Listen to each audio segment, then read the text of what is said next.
आज़ादी बचाओ news channel में सभी दर्शकों का स्वागत है। बड़े पिता ने अपने बच्चों के साथ मिलकर किया भतीजे का खून, आरोपी अब भी हैं फरार। मृतक के पिता ने एसआईटी इन्वेस्टिगेशन की मांग।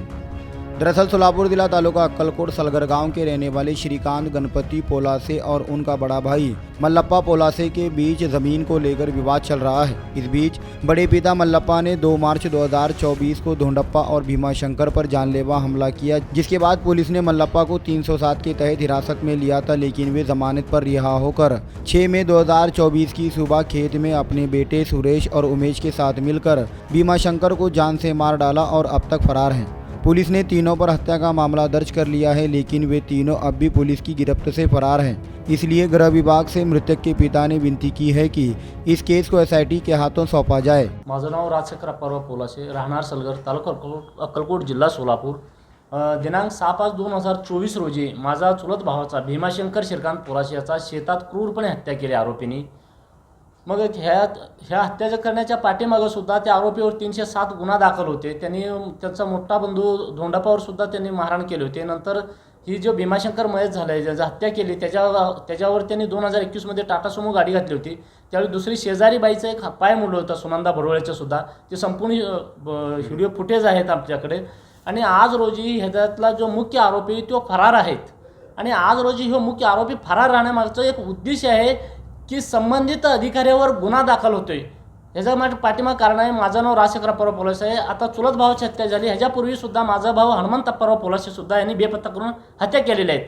गाव सीमावर्ती, कर्नाटक आणि महाराष्ट्र सीमावर्ती भागात असल्यामुळे यांनी हत्या करून यांनी बॉडी लंपास करतात। आणि कारण यांची इस्टेटीच्या वादातनं आणि संघटित गुन्हेगाराची एक टोळी आमच्यात। आजपर्यंत माझ्या गावात 10 ते 12 हत्या झाल्या। अंदाज मी सर्व तुम्हाला नावं सुद्धा देतो।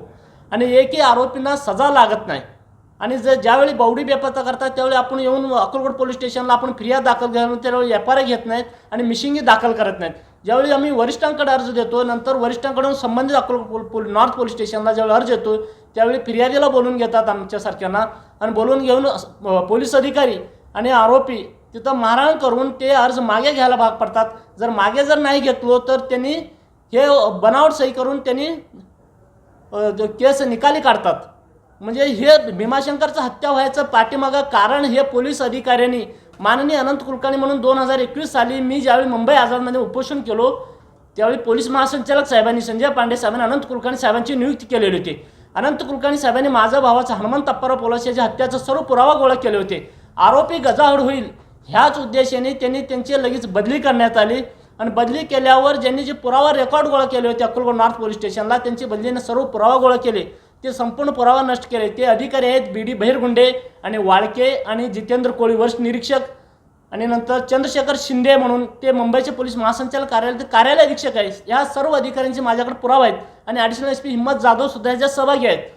मग मी वारंवार त्यावेळी जिल्हाधिकारी साहेबांना गाठ घेतलो आणि पुन्हा एसपी साहेबांकडे गेलो की हा अधिकाऱ्यांनी कुलकर्णी साहेबांची एव्हिडन्स पुरावा नष्ट केलेले आहेत, या अधिकाऱ्यांच्यावर कारवाई करावी, माझा भावाचा तपास अनंत कुलकर्णीकडे द्यावा। तर होय म्हणले, जिल्हाधिकारी साहेबांनी सुद्धा 2 वेळा होय म्हणले, नंतर एसपी साहेबांनी सुद्धा होय म्हणले, तोंडी सांगितलं मला मी देतो आम्ही त्याच्याकडे। हां, हे इस्टेटीच्या वादातनं झालेलं आहे साहेब, शेत जमीन इस्टेटीच्या वादातनं हा संपूर्ण वाद झालेला आहे साहेब। म्हणजे ज्यावेळी आम्ही लहानपणी श्रीकांत पोलासे यांचं आणि मल्लप्पा पोलासे हे सख्खे भाऊ आहेत। या रस्त्याच्या कारणावरून ह्यांचा वाद होऊन त्यांनी अगोदर मग मोठ्या मुलाला शेतात मारून टाकले, मेले म्हणून ह्याला सोडून झाले। नंतर 2 नंबरचा आता जे हत्या केलेले त्या मुलाच्या अंगावर त्यांनी गाडी घातली, टाटा सुमो गाडी घातल्यावर ते सुद्धा जखमी झाला। आणि नंतर दुसऱ्या बाईचं सुद्धा शेजारचा पाय मोडले।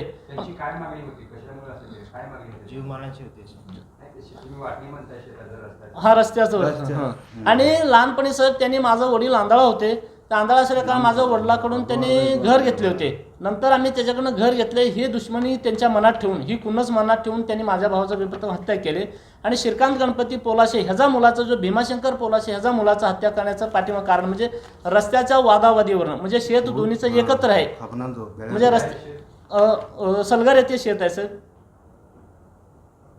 आणि त्या रस्त्याच्या वादातनं त्यांनी हे उसातनं पिकातनं तुम्ही जनावर घेऊन जा, हे तुला काय करायचं ते करून घे, ह्या दमदाटी देऊन त्यांनी अगोदर ह्या पोराला मारले धोंडापाला शेतात, मग हे मेले म्हणून ह्याला सोडून आले. नंतर घरात येऊन त्यांनी पुन्हा भीमाशंकर आत्ता जी हत्या केली ह्याच्या अंगावर टाटा सुमो गाडी घातली आणि त्याचे व्हिडिओ फुटेज आहे. त्यावेळेस वेळी शेजारी एक बाई होती आमच्या घरा शेजारी, त्या सुनंदा भडोळे, ह्याच्या अंगावर गाडी जाऊन त्याची सुद्धा पाय तुटले आणि आरोपीवर 307 गुन्हा दाखल असताना आरोपींनी खोटी बनावट त्यांची जन्म म्हणजे डेट ऑफ बर्थची बनावट त्यांनी कागदपत्र तयार करून त्यांनी 307 मधून आरोपी जामीनवर आले. जामीनवर आल्यानंतर श्रीकांत पोलाशे माझा काका आहे, ह्याला त्यांनी वारंवार धमक्या दिले की मी तुला केस माघार घे नाही तर तुला जीव मारतो. मग ह्यांनी केस माघार घेतले नाही. त्यावेळी संबंधित पोलीस स्टेशनकडे ह्यांनी तक्रार सुद्धा लेखी तक्रार दिले, पण पोलिसांनी सुद्धा त्यांनी काही कारवाई न केल्यामुळे 6/5/2024 रोजी त्यांनी भीमाशंकर पोलाशेची हत्या केली. ह्याची सुद्धा त्यांनी बावडी बेपत्ता करणार होते. जवळजवळ 400 ते 300 फूट ह्याची बावडी ओढत आणलेली आहेत त्यांनी. मग ह्यांनी समोर दोघं बापले गेल्यावर त्यांनी डोसक्यात दगड घालून त्यांनी पुन्हा तिथून फरार झाले. मग ही बावडी बेपत्ता करतात आणि नंतर पोलीस स्टेशनमध्ये एक तर FIR दाखल तयार करून घेत नाही आणि मिशिंगही दाखल करून घेत नाही. हे आजवरचा अक्कलकोट नॉर्थ पोलीस स्टेशनचा आपण 2022चं जरी दप्तर चेक केलं तरी सर्व सत्य बाहेर येतोय. आणि हे हो सर, तुमच्या शेताला रस्ता आहे किंवा नाही? हो आहे सर. तुमचा स्वतंत्र रस्ता असताना हे भांडण होण्याचं नेमकं कारण नाही सर, ते रस्ता तर जात नाही सर, हे दडपशाही आणि गुंडगिरी आहे. सामूहिक विहीर सुद्धा होता, सामूहिक विहीर सुद्धा त्यांना सोडून दिलेला आहे. त्यांना रस्ता सुद्धा 12 फुटाचा ऑलरेडी रस्ता दिलेला आहे, तरी सुद्धा पिकाचं नासधूस करणे हा त्यांचा मूळच वरती आहे.